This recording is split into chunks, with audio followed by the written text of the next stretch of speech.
Welcome to Soul Therapy with Chelle.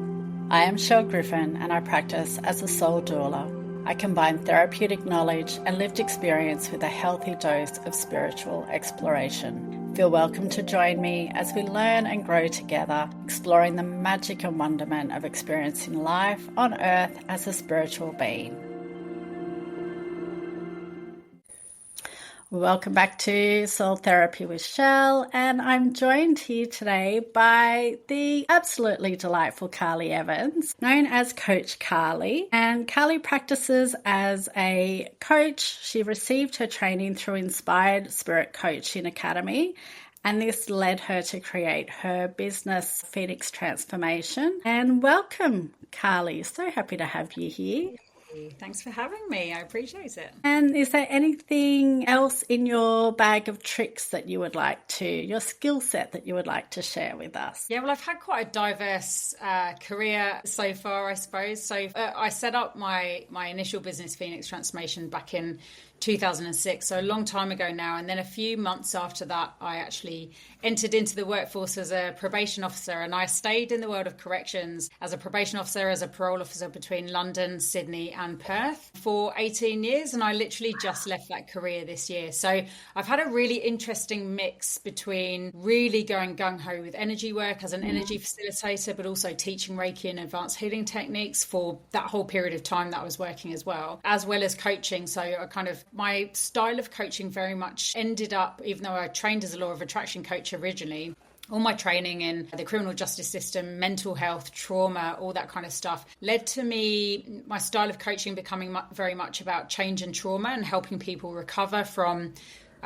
trauma in their past or their present reality, as well as times of significant change. So whether it's at the end of a relationship or change of life kind of period of time, losing a loved one, that kind of thing. And I love to blend coaching with energy work as well. So I find the coaching session followed by an energy treatment is a really powerful combination of a way of doing things to help people move on, recover from past trauma and really reset their energy field. So yeah, my career has been quite diverse so far, and I'm really grateful for all of the things that I've learned.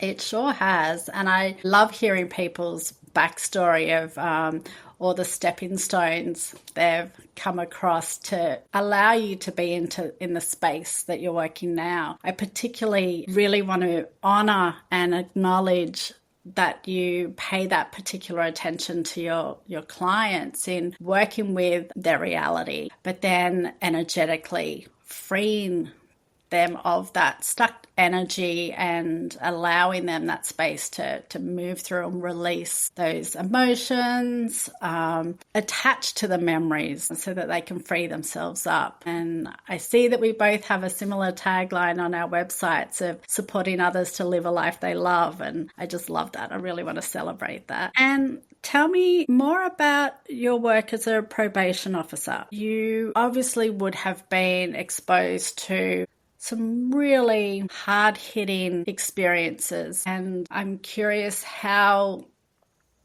that work has led you to be where you are today, allowing you to move out of that space into the coaching and energetic work full time. I am getting to a point here. Everyone knows I go off on tangents, but I am really curious what in that time, were there any fundamental shifts that you experience as a result of being in that role? Yeah, a couple of things spring to mind. The first is about the nervous system and nervous system regulation, which I've really had to massively struggled with myself for long periods of time. That led to burnout and that kind of thing. And it's a very heightened, very masculine, male-dominated environment that you're working in that kind of field. And then, I was doing my energy work on the side, which can be quite feminine, but I'm also what my dad would describe as a geezer bird. So I'm not a very airy-fairy, hippie kind of person. That's just not my natural style, and nothing against people who are, but that's just not me. So it's been a really interesting dichotomy, I suppose, between those two things. So really, I spent so long trying to get my nervous system right when I learned how important it was, which was really only about 5 years ago. I suppose that really led to me phasing out of corrections and going to a 4-day week and then a 3-day week and then a 2-day week and then into a team leader role. And then eventually just saying, this isn't the right thing for me anymore. It took a long time for my brain to catch up with my body, in that my body was showing a lot of chronic pain, lots of nervous system heightened symptoms, like I could have a bomb going off at work and not be affected by it, but I come home and my partner drops a knife on the floor and my whole body just goes into shock, So it took a long time for my brain to catch up with the fact that my body wasn't loving what I was doing anymore. And I was kind of sad about that for a period of time and then got over that. It took about 3 years, I think, to really let that embed in my system as me needing to leave that job so that I could become the best version of who I really am. I knew that I could only get to a certain energetic set point or grow myself past that when I left corrections. And I taught a Reiki master client who is a prison officer, and I've bumped into him when I've done prison interviews. So I kind of worked across the male and female prisons in Perth. And I bumped into him at a particular prison once, and we hadn't seen each other in years, and he's a very gifted psychic medium, and he really wanted to increase his mediumship skills. But whenever he does that, he sees people's victims next to them, their dead victims next to them in visits. So he can only grow himself to a certain degree while he's still in that job, and he's not quite ready to leave it. And I knew the same was for me, as it was the same thing for me as well, where I knew I was capping myself and how much I could grow by staying in that kind of environment, even if I was only there 2 days a week.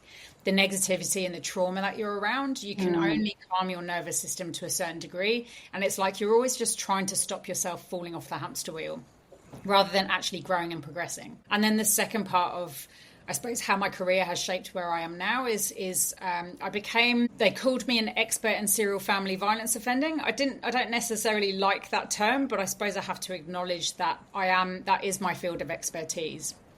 And it's not a field that I necessarily went into willingly. It's just I ended up with basically my whole caseload were very serious domestic violence perpetrators.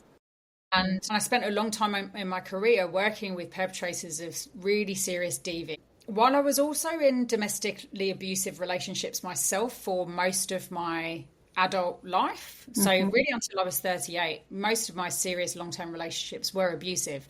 I didn't get hit, but they were all abusive in all the other kinds of ways. And it took, a long time for me to even acknowledge that, even when I kind of went through the early domestic violence training and saw the power and control wheel, which if you've never heard of that, I highly recommend going on a website called Duluth and looking at the power and control wheels. It shows you all the other behaviours that perpetrators will take part in that aren't about physical violence. And a lot of people will just think that if I'm not being hit, I'm not being abused. So I had this personal journey of this realisation that I too was in those kind of relationships while I was supervising perpetrators of domestic violence and working with victim survivors as well. And I suppose with all that training and expertise in that field, I became, I'm not quite sure how to put this, but I got into that career because I love helping people to change and to become the best version of themselves. And when you get to a certain point in your career where you've been around for such a long time, you just end up with all the cases that are unlikely to change. And I believe in the capacity of everybody to change.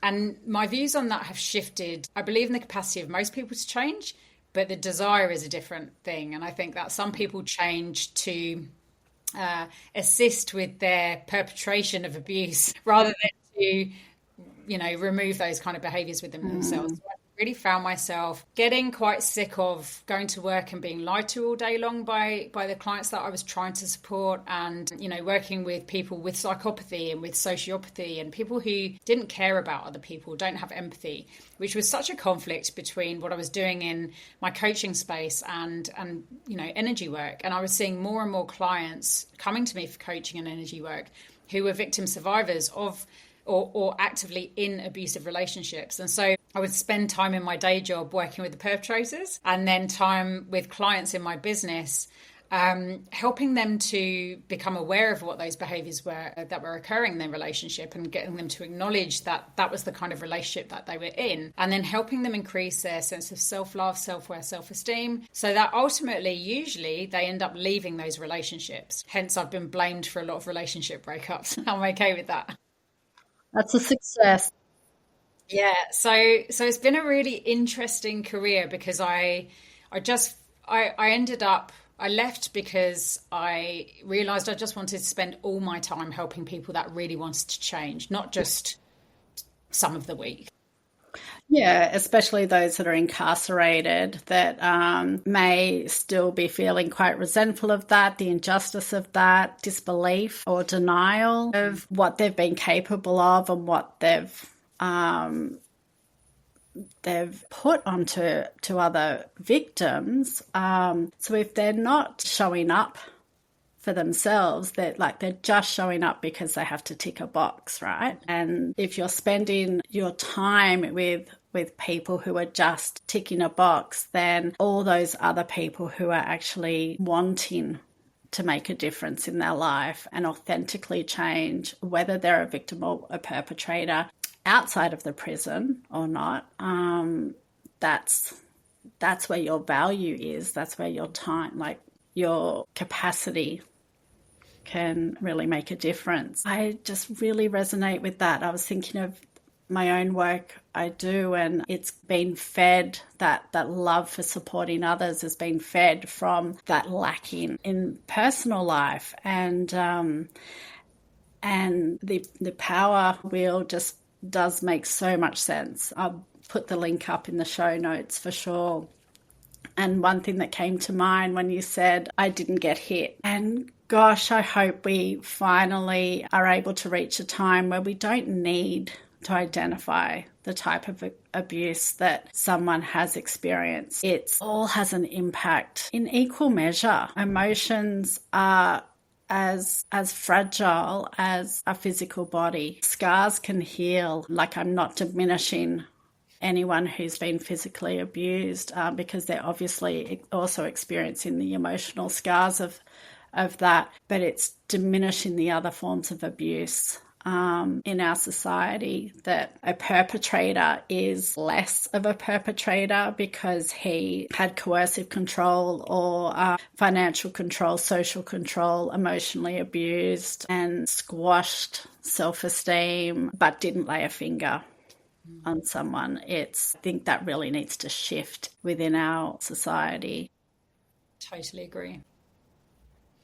So you were working predominantly with males over females, which is another, like, when is our government going to wake up and go, this is actually a real issue in our country? I imagine it's, I guess to a certain point, you get desensitized to what you're exposed to. But that day in, day out of, like, the men folk need, like, there's something chronically lacking in their life experience, their upbringing, their psyche, that is making them turn towards violence of any nature, towards another person, especially a female. Yeah, absolutely. And there are so many legislative changes happening on the government level, in WA anyway, and I know across the world. And there's a woman called Laura Richards, who used to be a profiler at Scotland Yard, New Scotland Yard, who now lives in California. I think she's in LA. And she runs Paladin National Stalking Institute. She trains police, other agencies in coercive control, and, coercive control being murder in slow motion. And she does a lot of work around femicide. And her work is really, really important to follow if you are interested in this field. She's a heavy campaigner for the changes in legislation, and she's helped governments pass legislation around stalking and coercive control specifically, which is really interesting. I mean, I was stalked back in London many, many years ago now, and there was nothing around for stalking victims at all. I mean, I knew that I looked like a crazy person just going to the police to report that I was getting these letters and stuff. And I remember just feeling like, what is the point in doing this? And I knew that the point was, if something bad really happened later on, then there was a trail. That was the only reason I was doing it. It wasn't to feel like I was being heard or seen or believed or anything like that. It was so that there was documented evidence in case it went really, really bad. And there's so many examples of women not being believed in any kind of service that you go to, including doctors. And this is historically, I mean, I don't know if you've heard of a woman called Dr. Jessica Taylor. She's in the UK. Amazing woman. She's written a book called Sexy But Psycho. Incredible read. Extremely angry making, but so important to read. And she talks about the very long history that women have had around being labelled as crazy, and how it really wasn't that long ago in the grand scheme of history that we were legally men's property. And when we weren't men's property anymore, then we were called witches and burned at the stake, and that was a real thing. And then when that was not made legal anymore, then we were being forced to have hysterectomies because we were being hysterical. And really, I still see this all the way through every single system, every single government system especially, where women aren't believed. You go to the doctor with some kind of ailment and you're treated completely differently by GPs, generally, on a very general level, compared to a guy if he would go to the doctor for that same kind of symptom. So it's still so pervasive in our society, and all those cultural beliefs all across the world are still fueling, our cellular memory, our DNA.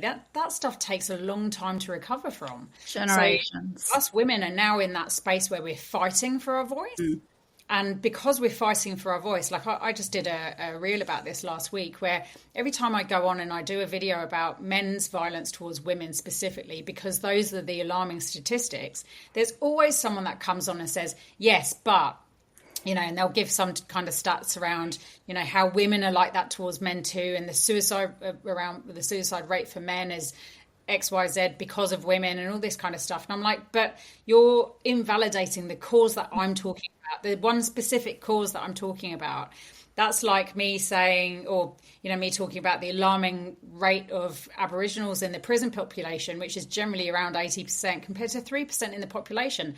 That's not a good number. Like, that doesn't reflect the amount, it's just, there's something that's really wrong about that. And then that's like someone saying, yeah, but there's still 20% of white people in the prison population. Well, you can say that about any kind of choose. Yeah. Take your issue and get on your soapbox over there and either stand here and support mine or walk away. I think there's this running thread of, because I don't know if it's generally the case with women. We don't tend to go like, one woman's been, a total bitch, and we don't then go, oh, but not all women are bitches. Yeah. So we just go, well, that individual is. I think there aren't enough guys that are speaking up for us. There are some amazing, incredible males who are helping us to fight for this cause and standing up for us. And then there's way more men that aren't, who are just kind of adding to that but kind of scenario. Yeah. And this is an epidemic at the end of the day. 74 women in Australia were murdered at the hands of their partner last year. That's 1.5 women a week that we know about. Those are the obvious statistics, right? That's not looking at deaths by suicide or anything like that. And those are alarming statistics. And I wonder what would happen in the media if 1.5 men were killed at the hands of their partner each week. Would there be a bit more outrage around that? So we need more men backing us, because it's what this is now turning into is people like me who are having this kind of voice are being regarded as feminist man haters. And I'm not either one of those. I don't regard myself as either one of those things. My fiance is the most incredible man I've ever met. I'm so lucky to have met him. And he is a great example of a man who will fight for the cause with me and way before me as well. The way that he speaks about women is really respectful. The way that he talks about women when they're not around is really respectful as well. We need men to call out their male friends when they're being disrespectful about women, when there's no women around. Mm-hmm. Because that also feeds into that culture, doesn't it? And I've even had guys that I've supervised on parole, when I'm talking to them about the fact that they strangled their partner last week. Well, you know what we women are like. And I'd be like, okay, you tell me what us women are like. Yeah. Oh, the victim blaming just makes my blood boil, that it can be flicked back that, well, you made me do this. I'm like, nobody ever. Like, we have this big conversation around consent with our kids growing up, and like, you don't lay a finger on someone unless there's consent. You have conversations, you establish safety. Yet it seems to be once people are in relationship that these men think all the rules go out the window. Anyway, that concludes part 1 of our episode with Carly Evans. Amazing conversation. I could feel our energy both coming together and rising in our quest for equality. I hope you enjoyed it, and we look forward to welcoming you back for part 2, where we dive in a bit further and see where the conversation takes us. Thank you for showing up for yourself by listening to Soul Therapy with Chelle.